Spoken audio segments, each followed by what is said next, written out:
The echoes of Black Hollow.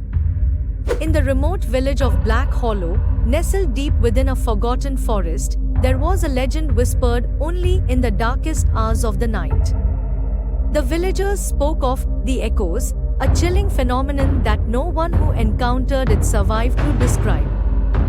Long ago, before the forest grew wild and the village turned to shadow, there was a man named Elias Crane. Elias was a reclusive woodworker, known for his skill and strange habit of working only at night. His lanterns, carved with intricate designs, were coveted by all, yet no one dared to enter his shop after sunset. The reason was simple: they feared the whispers that came from the woods at night. Elias lived alone, save for his wife, Annabelle, who had fallen ill not long after their marriage. Despite the doctor's best efforts, Annabelle's condition worsened, her voice growing faint, until she spoke no more. Desperate, Elias turned to the old ways, seeking out the village witch who lived in the heart of the forest. The witch, an ancient crone with eyes as black as the night, agreed to help, for a price. She warned Elias that the cure he sought would come with consequences. Driven by love and fear, Elias accepted without question. The witch handed him a small, black vial, instructing him to give Annabelle a single drop at midnight.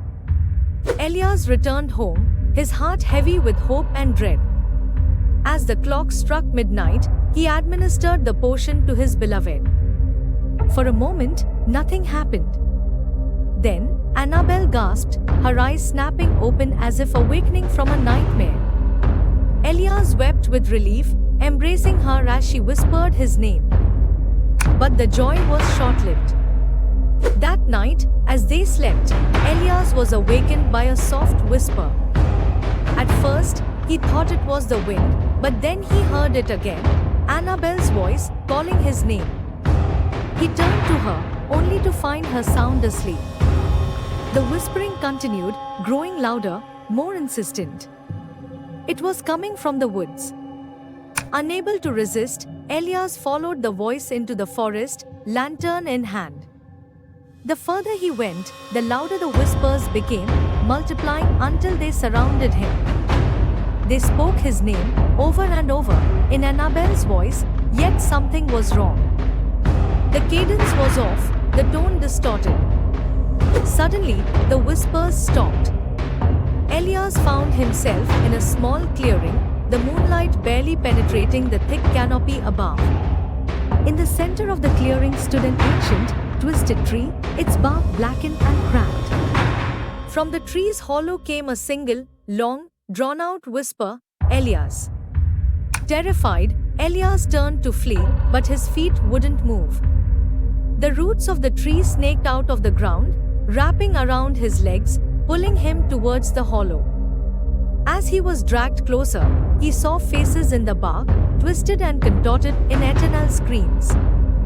Then, a familiar face emerged from the hollow, Annabelle's, but not as he remembered her. Her eyes were black voids, her mouth a gaping mouth that echoed with countless voices. She reached out to him, her touch cold as death. "Elias," she whispered, her voice layered with the cries of the damned. "Join me." The last thing Elias saw before darkness consumed him was the hollow, pulling him in, his screams joining the cacophony of the lost. In the days that followed, the villagers noticed Elias' absence, but none dared to search for him. They knew the fate that awaited those who ventured into the woods after dark. Soon, his shop was abandoned, left to decay like the others who had disappeared before him. Years passed, and the legend of Elias Crane became another tale to scare children. But on certain nights, when the wind blew just right, the villagers claimed they could still hear the whispers from the woods, an endless echo of Elias' final moments. Those who heard the whispers never spoke of it, for fear of what might follow. And so, the story of Black Hollow remained a dark secret, a curse passed down through generations, a reminder that some echoes never fade, they only grow louder, waiting for the next soul to answer their call.